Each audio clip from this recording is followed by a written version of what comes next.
Hey, Dave, how are you? Nice to meet you. Oh, is she still there? Uh-oh, I think he dropped off. Oh boy.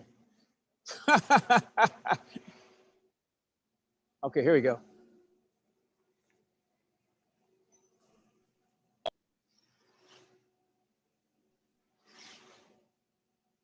I don't know what that was about. Okay. I don't know, sorry. Dave. Okay, we got you back. So Eric's going to do a brief introduction, and then I'm going to try to tie some things together, and then hopefully John will join us momentarily. Okay. Yep. Hey, good to meet you, Dave. So yeah, I've been in education for 30 years, media arts education. I'm a full-time consultant now. I specialize in areas of animation, video games, and XR. I founded one of the first video game bachelor programs at the Art Institute in Santa Monica. We had a 90 to 100% placement rate in AAA. So I have, graduates at most of the major video game companies, Sony Santa Monica, all the Activision developers that produced the Call of Duty series, Blizzard, and so on. A lot of them are 10, 15-year vets now in the industry. So a lot of them are leads. A couple years ago, I started focusing on the video game industry in Africa, or the emerging. Mm-hmm. And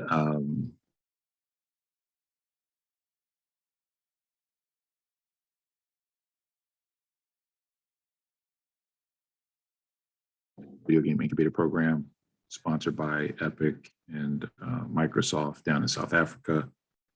I just launched game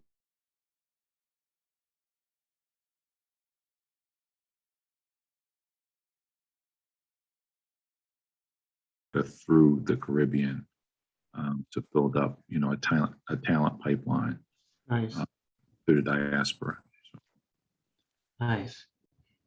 That's a lot. yeah, thank you. I was on mute. Sorry, guys. And I'm going to try to tie together some of the things that I'm appealing to Eric to help me with in creating a coalition of the willing organizations who have some of the same types of end state for students, alumni, and people in general who are interested in getting exposure and expansion to all of the resources that can make them competitive in the areas that Eric, again, has entree into. And as he said, his placement rate is incredible. And Yeah, it so is. Dave, that's what it is that you've expressed to me that you have an interest in is to meet people who get people paid, get people placed. Mm-hmm. So if you can, Dave, why don't you tell Eric about your charge at Santa Monica? Well, essentially, my role, I was hired, my title is career education specialist, but essentially what that is, I'm a liaison between many of the career education departments and many of the ICT programs, information communication technology, and entrepreneurship as well. And the role for me is to develop not just pipelines, but develop opportunities for students to find jobs after they complete. We do strive to do a lot of internship work and apprenticeship work for the programs that are currently, going, and the students that are currently in those roles. But essentially, when you think about it, the most advantageous way, the most advantageous thing is to get students hired after they complete, correct? So like when they graduate, where do they go from there? Sometimes they have direct job opportunities because they go through internship opportunities, but there's a big number of students that don't as well. So I want to find a way to bridge that gap, maybe just increase the pathway to employment through, different platforms and different disciplines as well. One thing that's unique, one thing that's unique for me is that I got to cover so many different grounds, different programs, but we do have, a big role and a big goal to get into the gaming, esports, and things of that nature. So, it's a big multi-billion-dollar industry right now, and it's only getting bigger and bigger. So my role is to try to help identify ways students can go through a process and potentially get hired doing something. If it's not necessarily gaming, maybe it's working at a gaming company, doing UI, UX, doing whatever, even general office stuff. It's just, job placement is the biggest thing for me. And I like the idea of being able to have, internships that develop into that, but other additional creative uh, um, um, pipelines that can get people in and work. Right. In short, Right. yeah. And so one of the things, Dave, that I didn't mention is that, Eric is currently working with LA City College and has put together a program. Excuse me for a second, guys. Sure. Okay. Hey, Dave, so while Eric is off for a second, I'm at the Mobile World Congress convention, Mobile World Congress LA convention, where 2 years ago I did a broadcast very similar to what I'm going to do on Wednesday, November 10th, where I had 3 cameras and I had a streamcaster broadcasting to YouTube. I'm going to do a much more updated, more robust version of what we did, where Eric was on the panel and Jay Tucker from UCLA. So I'm going to show you what that broadcast is going to be, but there's Okay. a lot You of did it stuff. already? No, we did it 2 years ago from Okay. Mobile World Congress, actually 3 years ago. And this is the first physical event that I've been to in 3 years since that event. So Yeah. it's at the LA Convention Center right now. Wow. And there's only going to be 5% of the people that were there 3 years ago here. But all Okay. of the operators and broadcasts and content and technology to mobile are here. This is the world's largest conclave of people in that space. And I was trying to get students, I was trying to get people interested in getting a free pass to come here, but everybody's so overwhelmed with life and other things, Yeah. nobody's going to come. But Is it a big turnout now there? well, it's going to be, I mean, they had 40,000 people here 3 years ago at Mobile World Congress. So who knows if it's going to even be, 10% of that. But again, the people who conclave, they normally come to the big conference in Barcelona, Spain, Mobile World Congress. So Eric, I'm just telling Dave a little bit about the backdrop from where I am right now. And I'm here to meet with some of those broadcasters and some of those people who have initiatives to try and find a way to do more than just diversity and inclusion as some acronym, D&I. I'm trying to, recruit people to do more and speaking and really letting people look over the shoulder of these people as they produce and execute these kinds of broadcast capabilities. So I'm going to stay in my space, which is really trying to be an advocator of collaboration. I don't do anything else other than try to ask people to collaborate. And that's really what this conversation is about, is trying to have you guys, think about the possibility of collaborating as strangers. Yeah. But, literally. Where are you at now? Eric, I'm sorry. No, go ahead, Dave. Are you completely on board with everything? I mean, are you in need of anything right now, or with some of the projects you're working on? Not in particular. I think we're pretty well set up. But yeah, I actually wanted to offer you something. I just got from, just a little bit that you said about your what you're dealing with there at the college. Can I offer you a couple strategy tips? Sure, of course. Okay. So first thing is like,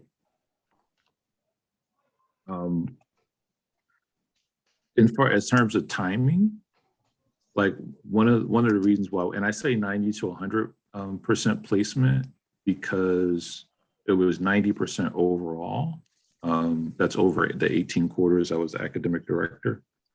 But what was it?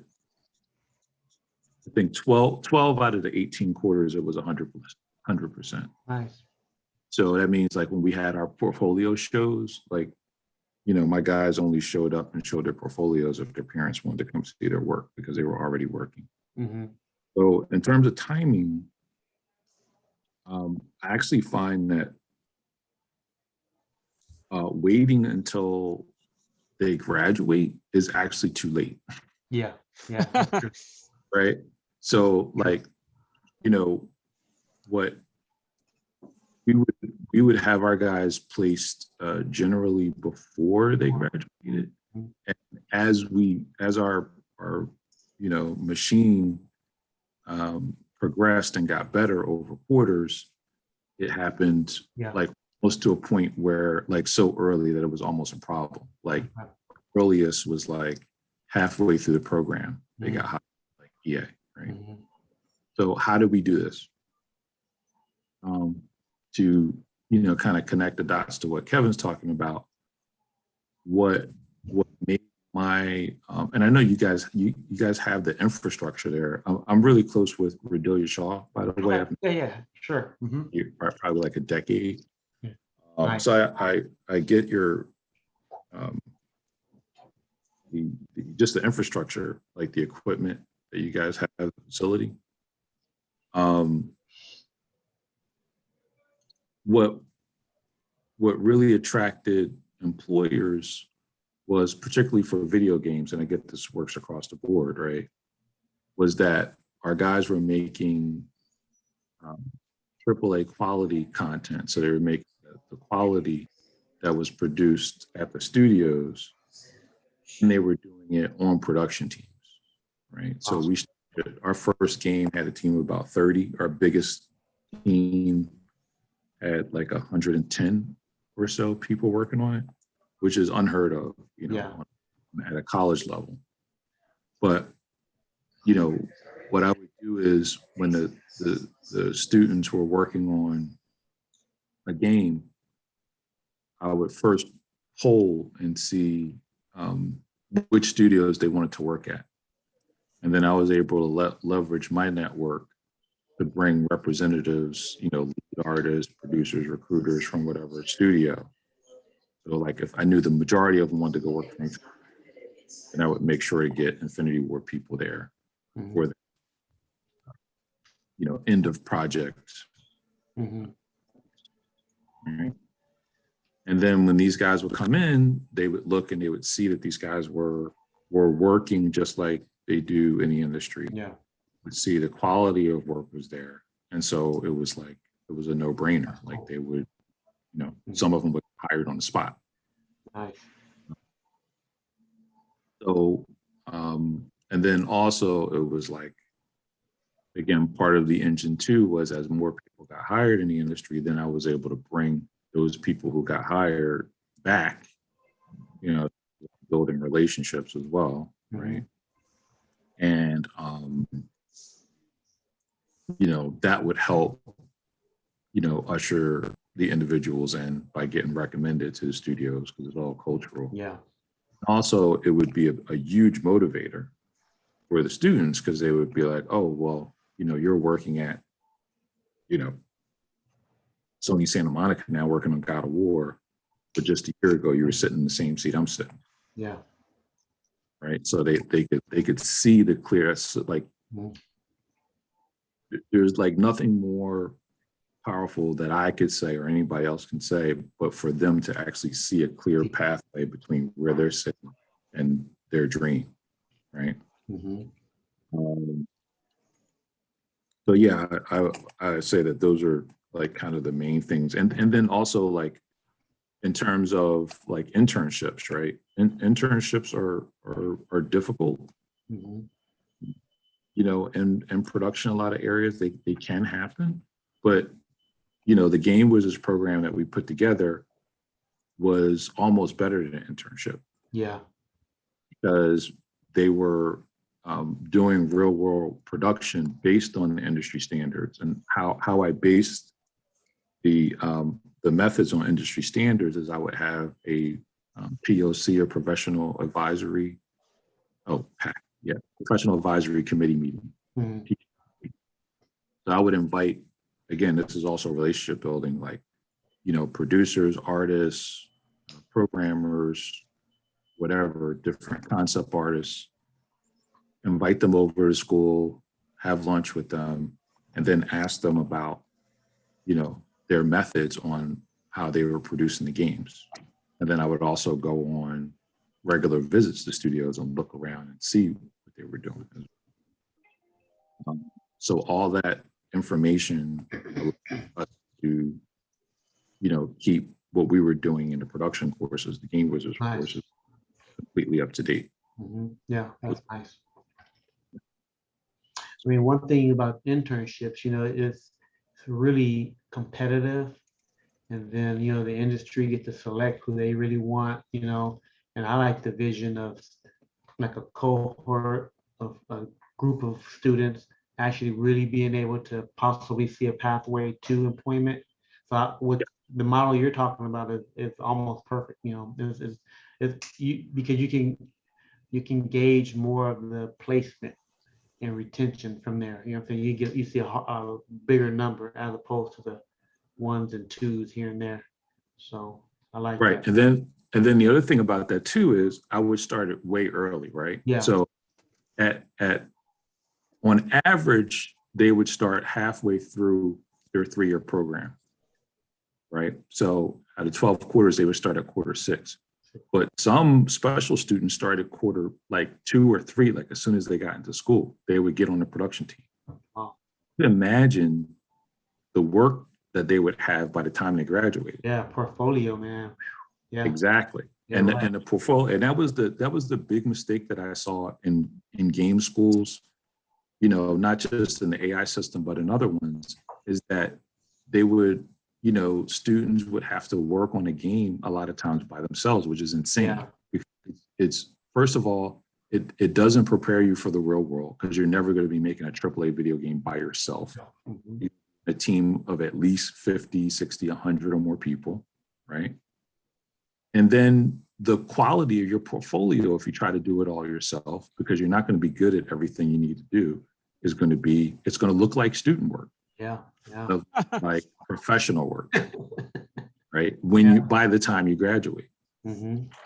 And again, if you get an internship, great. Like a lot of times the work that they did in Game Wizards would get them an internship or just bypass, like, a lot of times the internship would just be that step, before they actually got hired. Like our very first guy from our first game, he was the lead. At the final presentation, guy from Electronic Arts came over, saw the work of everybody, was impressed. Particularly was impressed with him, invited him over for lunch to meet people. That led to the internship, and then soon after that, he was hired. Nice. That was a pretty common. Yeah, that's nice. Very nice. Very interesting. Well, guys, this is what I'm going to do because I know everybody's crazy busy with time, and so am I. I wanted you guys to meet each other because part of my coalition of the willing thing is to try to create a call to action. So I'm asking Dave, with all the students that you have influence or direct connect with, I want to plan some activity that allows anything that Eric wants to research who these students are, what their capabilities are to his messaging, but he has a plan. He has infrastructure and he has a design for everything that he needs to make sure gets recognized by Santa Monica. And as an aggregator, I'm trying to figure out how to support and spotlight Eric as part of what I do, which is to try and bring these things together in my lifetime. And so I know that what I tried to do with Jennifer Goldfinch and Foundry didn't work exactly to my benefit, but this is my second chance, the second bite at the apple to try to bring a resource to you that allows me to stitch together some of the things that can bring some additional resources. So I put in the chat box and this is more for Eric's benefit. The first one, Eric, is Access VFX.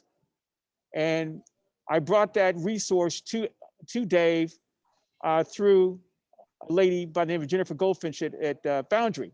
And this is a Yeah. program that they're developing, I think. And Dave, why don't you tell Eric what you can share about the implementation of what's going to happen with VFX and Foundry? Okay, I think I lost. Let me see. Hold on 1 second. Sorry about that. You guys see me? We got you. Yeah. Oh, there you go. Let me see. Oh, there we go. So essentially, when Kev introduced me to Jennifer from Foundry, the goal was for Jennifer. What she wanted to do is partner with a program called Access VFX, which is a mentoring program, and have I think they have access to over 100 mentors, right? Mhm. They really wanted to focus on mentoring the underrepresented students within the population, because we know with that industry is really highly, biased. It's not what, they want it to be. So what she wants to do is develop some type of internship, or not internship, but like a mentoring program with the Santa Monica students, with some of the students that are actually in some of the advanced compositing classes and stuff like that. So all I did was I just actually introduced her to the people she wanted to talk to. Mhm. So they're still in the talks and still trying to work out how they're going to go about doing it. But it was more or less putting Jennifer in line with the people that can actually try to see her vision come to fruition. That's Mhm. what that was all Right. about. Okay, Mhm. and thank you, Dave, for that. And I will add what I knew about the intent of me introducing Dave to Jennifer. And this is what I do. I introduce people, I connect them, without any real understanding of what the outcome is going to be. And I can't do that anymore. I've got to protect these relationships as we do relationship building. And I've got to make sure that, again, everybody buys in and agrees that they're going to collaborate or not. And if they don't, then, there's no reason for me to introduce them anymore. Yeah. So the collaboration intention for me with Santa Monica is not to do the same thing I've done over and over again, whether it be Kevin Hart, whether it be AT&T, whether it be Foundry and VFX. I think I have a better design for how I can make sure the collaboration sticks, so it at least benefits the students who get a chance to see the aggregate effort of all the people willing to share. And in this particular case, I want to spotlight Eric because I see the work that he's done in the past. Haven't been connected with him that much, during COVID. But the thing that I really want to make sure happens this time is that we get him the students, the candidates rather, that deserve his mentoring and his design. And then figure out at some point, what does that all mean to the bottom line of these students? I have a question. So Eric worked with Redelia. Have you mentioned that to Redelia, Kev? Oh, but did he get the, Kevin? When I've talked to Redelia, I have not. I think I had Eric on a Zoom call with Redelia, and they kind of acknowledged each other, nodded, but that was it. Okay. There's so many people that I have not connected because it's almost trying to herd cats. And any direction that I've done any relationship building, you can't bring more than one or two people on a phone call. So yeah, we'll have that conversation, we'll have that conversation, instead of doing it now, like on, so we can get the overall vision of how you want to go about doing it. So I kind of hear what you're saying, but Well, here's a couple of other things I want you guys to consider before we break contact. I put another person in the box. I've only asked her to do a speaking engagement, but she's done a lot of this stuff for universities, alumni of universities, but she is a stone cold hiring person. She literally hires VFX personnel for major motion pictures. And I put her in there. Her name is Dawn Turner. okay. I've got a call. She told me in about a week, maybe I can then tell her what it is that I'm looking for her to do. But she's one of the few people of color and women who contract or outright hire people to work in this space. And what I want her to do is to give the prescriptive things that she can about the kind of people that she's willing to take a chance on. Because as Eric said, it's about relationships. So whether your grades are great or your resume looks great and all that stuff, she's a talent scout. So I want to bring her to the table as one of the people I want to put in front of you guys. We also have the Sports Video Group organization. I showed Eric a quick clip of Andrea Berry, who's the Sports Video Hall of Fame. She's on the Sports Video Group Hall of Fame, but she's also working for one of the top production companies in the space of virtual effects and animation called the Production Resource Group. And she's been on our panels before with Jay Tucker and some other people, but she's got her own group of initiatives and things that she's doing, specifically working with young Black males. Yeah, yeah. And so, and then last but not least, that's a lot of, you have a lot going on. But those are just people that I'm going to try to put into on the same stage for a particular date. I'm trying to put these people together on November 10th. I have a big event that I'm producing inside of JP Morgan Chase, but I think I have a chance for an hour to introduce these people to you, Dave, and your students who are ready to meet these people. Okay. I'm trying to make clear the connection to Eric is there. So I'm really impressed with Eric and what he's done. I know, we can do a lot with Eric here at SMC as well, but again, I know you have a certain way you want to do things, so we can always talk about that. Well, no, so in the design right now here's the ask is November 10th at 11 a.m. Pacific to 12 noon Pacific. I want to do an introduction, and it's almost like an open house, if you will, for something I'm calling the Dakar Digital Content Lab. That's what I'm going to use JP Morgan Chase for, as a laboratory to get the right hardware and software in there for people to start working on real projects. And I've been talking a little with Eric about trying to collaborate on something that allows him to co-locate inside of whatever space I get at JP Morgan Chase or any other partners that I can find along the way. But right now it starts November 10th, 11 a.m. to 12 noon. So I want to be able to put this on your guys' calendar so I can send you a abstract for the 1 hour event. The thing that's happening right afterwards, there's a connection between 11 to 12 and 12 to 2, but not so much where you guys are concerned. I'm the only one connected to those two events. Okay. Okay. So I wanted you guys to meet. I will send out another ask or invitation to be involved with that event on November 10th at 11 a.m. I've already talked to some people at the community college level, but I'm focusing on SMC right now because I've been working with you guys the most. And I think you guys have students in UI UX, promo pathway, as well as some other folks who work in business and maybe in tech. We have it all, yeah. They all are creative. It's not just about creative people all the time. Yeah. Okay. All right. So any other questions? All right. Any other questions, suggestions, or comments, guys? No, that's it. I'm gonna reach out to you on LinkedIn as well, just so I can have you in my contact, and then I'll be waiting for your follow-up, Kevin. All right, great. And so, Eric, I will send you an abstract on what I'd like you to be able to participate on November 10th.